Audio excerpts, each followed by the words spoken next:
نحمده ونصلي على رسوله الكريم اما بعد اعوذ باللہ من الشیطان الرجیم بسم اللہ الرحمن الرحیم لقد کان لکم فی رسول اللہ اسوۃ حسنہ، یقیناً تمہارے لیے حضور صلی اللہ علیہ وسلم کی زندگی بہترین نمونہ ہے۔ حضور صلی اللہ علیہ وسلم نے فرمایا انما بعثت معلما، بے شک مجھے معلم اور استاد بنا کر بھیجا ہے۔ اور ایک اور روایت میں حضور صلی اللہ علیہ وسلم نے فرمایا انما بعثت لأتمم مکارم الاخلاق، کہ بے شک اللہ تعالیٰ نے مجھے اخلاق کی تکمیل کے لیے دنیا میں مبعوث فرمایا۔ حضور صلی اللہ علیہ وسلم کی زندگی کا ہر رخ، ہر موڑ، ہر لمحہ ہمارے لیے بلند معیار ہے، اور اسی کے مطابق زندگی گزار کے ہم کامیاب ہو سکتے ہیں۔ گزشتہ سبق میں ہم نے حضور صلی اللہ علیہ وسلم کی ولادت سے لے کے آپ صلی اللہ علیہ وسلم کی رضاعت تک کے متعلق سبق پڑھا تھا۔ حضور صلی اللہ علیہ وسلم کا سلسلہ نسب گزشتہ سبق میں بیان ہوا تھا۔ جی محمد بن عبداللہ بن عبد المطلب بن ہاشم بن عبد مناف بن قصی بن کلاب بن مرہ بن قاس بن لوئی بن غالب بن فہر بن مالک بن قنانہ بن حزیمہ بن مدرکہ بن الیاس بن مزر بن نزار بن معد بن عدنان۔ ماشاءاللہ جی، اللہ تعالیٰ جزائے خیر عطا فرمائے۔ تو حضور صلی اللہ علیہ وسلم کا جو دودھ پینے کا رضاعت کا وقت ہے، ابتداً 3 یا 4 دن حضور صلی اللہ علیہ وسلم نے اپنی والدہ حضرت آمنہ کا دودھ پیا۔ اس کے بعد ابو لہب کی باندی تھی۔ حضور صلی اللہ علیہ وسلم کو دوسرے نمبر پہ دودھ حضرت سویبہ نے پلایا، اور یہ جو سویبہ ہے یہ حضور صلی اللہ علیہ وسلم کو تو دودھ پلانے والی تھی ہی، لیکن حضور صلی اللہ علیہ وسلم کے چچا حضرت امیر حمزہ رضی اللہ تعالیٰ، جن کو سید الشہداء بھی کہا جاتا ہے، ان کو بھی انہوں نے دودھ پلایا تھا۔ یوں حضور صلی اللہ علیہ وسلم کے چچا حضرت امیر حمزہ رضی اللہ تعالیٰ عنہ، ان کے چچا بھی تھے، رضائی بائی بھی تھے۔ اس کے بعد حضور صلی اللہ علیہ وسلم کو جو دودھ پلایا وہ قبیلہ بنو سعد سے تعلق رکھنے والی خاتون حضرت حلیمہ سعدیہ رضی اللہ تعالی عنہا نے دودھ پلایا۔ باقی تو آپ نے تفصیلی بات سنی ہی ہوگی کہ یہ حضرت حلیمہ سعدیہ اتنی غریب خاتون تھی کہ یہ جب قبیلہ بنو سعد سے مکے آئی تو مکے کی طرف آتے ہوئے ان کی سواری انتہائی کمزور تھی۔ سواری اتنی کمزور تھی کہ مکہ ساری دائیاں جو وہاں پہ قبیلہ بنو سعد سے جتنی بھی دائیاں آئی تھی وہ ساری ان سے پہلے پہنچ گئی، اور یہ آخر میں پہنچی۔ ایک گھر کے دروازے پہ دستک دی، کوئی بچہ ہے، دائی ہوں بچے پالنے آئی، فرمایا نہیں یہاں پہ کوئی نہیں، لے گئے بچے۔ دوسرے گھر کا دروازہ، تیسرے کا، چوتھے کا، گھروں کے دروازے کھٹکھٹائے، ہر گھر سے آواز آئی پہلے دائیاں آئی تھی، ہمارا بچہ لے گئی ہیں۔ پھر ایک گھر کے دروازہ کھٹکھٹایا، فرمایا بچہ ہے، پرورش کرنے کے لیے لے جانا چاہتی ہوں۔ فرمایا ہاں بچہ تو ہے لیکن ہے یتیم۔ سوچا میں تو بچے کی کفالت کر کے اپنا خرچ چلانا چاہتی ہوں، کچھ پیسے ملیں گے، خرچ چلاؤں گی۔ یہ کہہ رہے ہیں کہ بچہ تو ہے، یتیم ہے، تو یتیم بچے کا والد ہی نہیں تو یہ مجھے کیا خرچہ دیں گے؟ چھوڑ دیا، آگے چلی، دیکھا کوئی بچہ نہ ملا۔ ان کے ساتھ ان کے شوہر بھی تھے۔ اب واپسی پر پھر ذہن میں خیال آیا خالی جاؤں گی، اچھا نہیں لگتا۔ اپنے شوہر سے مشورہ کیا، ایک گھر ہے جہاں پہ بچہ ہے لیکن بچہ یتیم ہے، اب اور تو کوئی ہے نہیں، تو خالی جانے سے بہتر نہیں ہے کہ ہم اس یتیم کو ہی لے جائیں؟ شوہر نے کہا ٹھیک ہے، اچھی بات ہے، جاؤ لے آؤ، اسی کو لے جاتے۔ حضرت حلیمہ سعدیہ رضی اللہ تعالیٰ عنہ فرماتی ہیں میں نے پھر دروازے پہ دستک دی، کہا کہ بچے کو لے جانے آئی ہوں، آواز وہی آئی بچہ یتیم ہے، فرمایا یتیم ہے تب بھی لے کے جاؤں گی۔ اب جب میں باہر آئی وہی اونٹنی جو آتے ہوئے سب سے پیچھے تھی وہی اونٹنی سب سے آگے بھاگنے لگی۔ جاتے ہوئے یہ سوار نہیں تھا، سواری آہستہ جا رہی تھی، واپسی پہ سوار بدلا تھا اور سوار بھی تاجدار دو عالم صلی اللہ علیہ وسلم تھے، تو اس لیے وہ سواری تیز ہوگی۔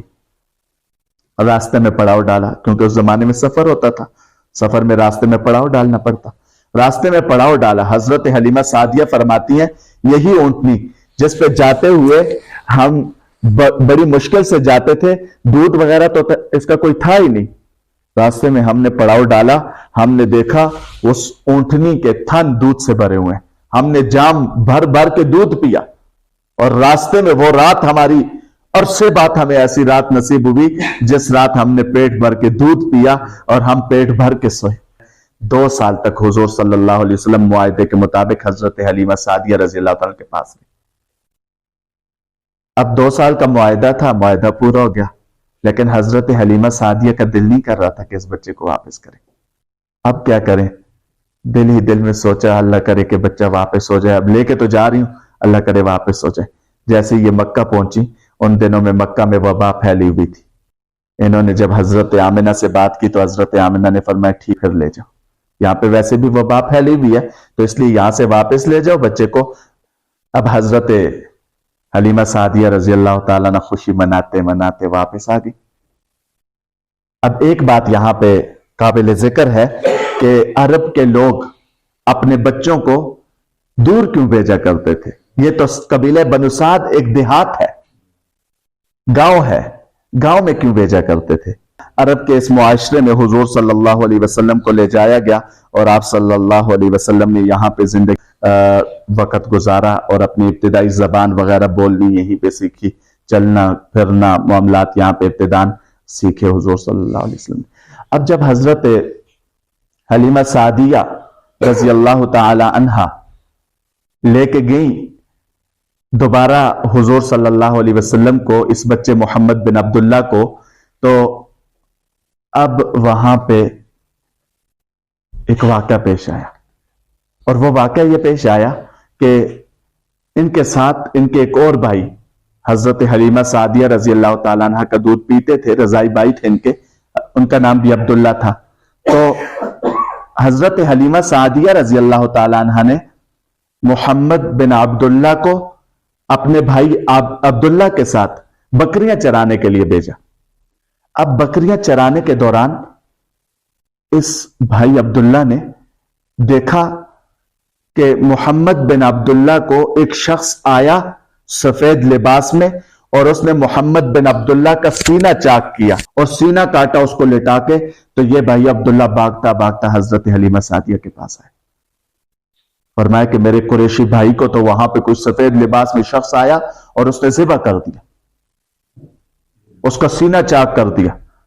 حضرت حلیمہ سعدیہ بھاگتی بھاگتی گھر سے آئیں، کیونکہ امانت تھی نا پاس، بھاگتی بھاگتی آئیں کہ دیکھو کیا ہو گیا۔ جب آئے تو دیکھا کہ یہ محمد بن عبداللہ اسی جگہ بالکل سیدھے کھڑے، رنگ میں تبدیلی نظر آئی۔ اب اس واقعے کے بعد حضرت حلیمہ سعدیہ رضی اللہ تعالیٰ عنہ گھبرا گئی۔ اس واقعے کے بعد حضرت حلیمہ سعدیہ رضی اللہ تعالیٰ عنہ ڈر گئی کہ کہیں ایسا نہ ہو کہ اس کے بعد اس بچے کو کچھ ہو جائے اور نقصان ہو جائے اور یہ امانت ضائع ہو جائے، اس لیے 3 سال معاہدہ پورا ہونے سے پہلے پہلے اس بچے کو واپس ان کی والدہ کے پاس چھوڑ دی۔ اس کے بعد حضور صلی اللہ علیہ وسلم کا جو شق صدر ہے، یعنی آپ صلی اللہ علیہ وسلم کا جو سینہ مبارک چاک کیا گیا، اس وقت جب حضور صلی اللہ علیہ وسلم کی عمر تقریباً 4 سال کے قریب تھی، ایک حضور صلی اللہ علیہ وسلم کا سینہ مبارک اس وقت چاک کیا گیا۔ حضور صلی اللہ علیہ وسلم کی عمر مبارک جب 10 سال ہوئی، اس وقت پھر اسی طرح حضور صلی اللہ علیہ وسلم کا سینہ مبارک چاک کیا گیا۔ تیسری دفعہ جب حضور صلی اللہ علیہ وسلم کی عمر مبارک 40 سال ہوئی تو اس وقت پھر اللہ تعالیٰ نے فرشتوں کو حکم دیا اور انہوں نے حضور صلی اللہ علیہ وسلم کا سینہ مبارک چاک کیا۔ اور چوتھی دفعہ جب حضور صلی اللہ علیہ وسلم معراج کے سفر پہ جا رہے تھے، اس معراج کے سفر سے کچھ وقت پہلے حضور صلی اللہ علیہ وسلم کے سینے کو جو آپ نے روایات میں پڑھا بھی ہوگا کہ جب حضور صلی اللہ علیہ وسلم کو معراج کے سفر پہ لے جایا جا رہا تھا تو اس وقت پہلے حتیم میں، جو خانہ کعبہ کے ساتھ وہ جگہ ہے حتیم، آپ کا سینہ چاک کیا گیا. اس کے بعد پھر یہاں سے مسجد حرام سے مسجد اقصیٰ، پھر مسجد اقصیٰ سے آسمانوں پر، اور پھر واپس آئے. تو یہ 4 دفعہ حضور صلی اللہ علیہ وسلم کا سینہ مبارک چاک کیا گیا.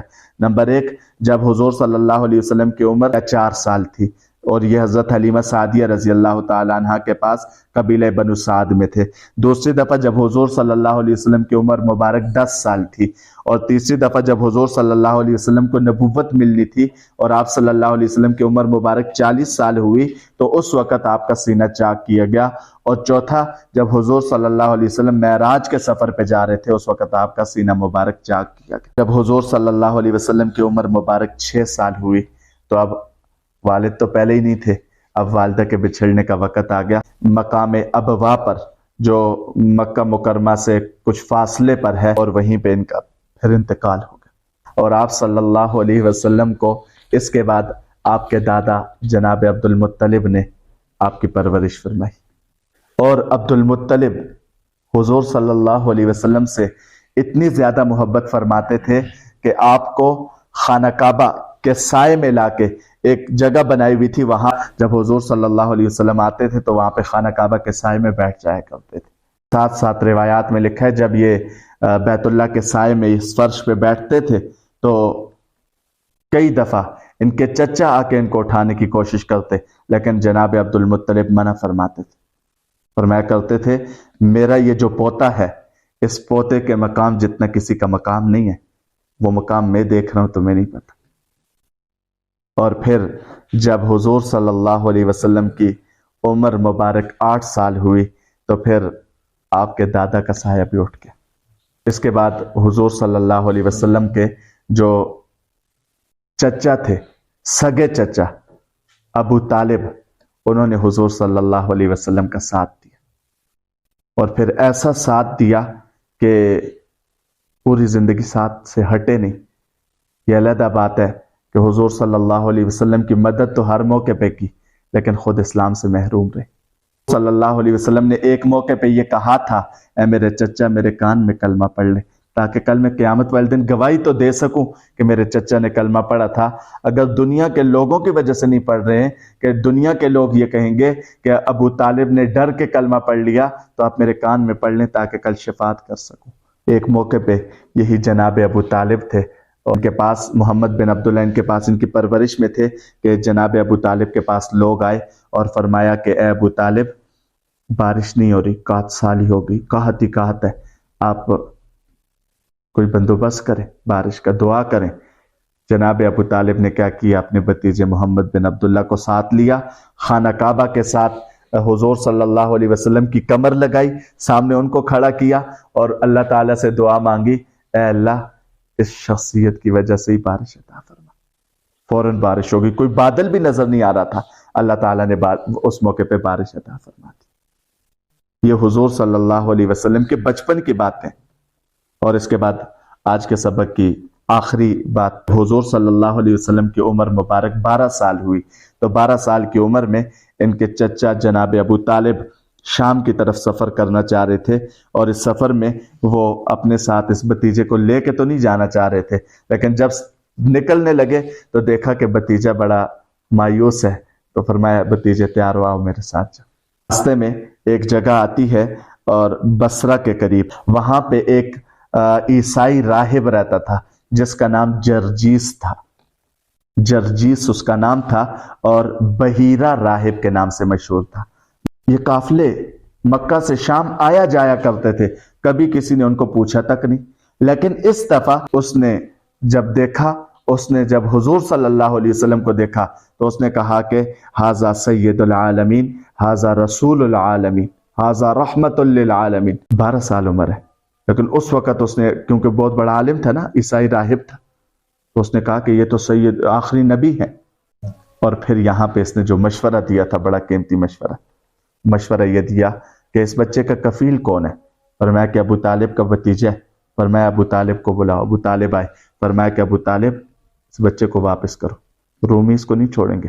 شام کے لوگ اس کو نہیں چھوڑیں گے. ان کو پتہ چل گیا، وہ علامتوں کی وجہ سے پہچان لیں گے. تورات اور زبور انجیل میں علامتیں موجود ہیں، وہ اس بچے میں واضح نظر آ رہی ہیں، جس کی وجہ سے میں نے پہچانا ہے. اگر یہ چلا گیا تو شام والے اور رومی لوگ اس بچے کو نہیں چھوڑیں گے، قتل کر دیں گے. اس لیے اس بچے کو واپس لے جاؤ اور یہاں سے 2 افراد کے ساتھ واپس بھیجیں. تو یہ حضور صلی اللہ علیہ وسلم کی نبوت سے پہلے کی زندگی ہے، لیکن یہ زندگی ہمیں کتنی پاک صاف نظر آ رہی ہے.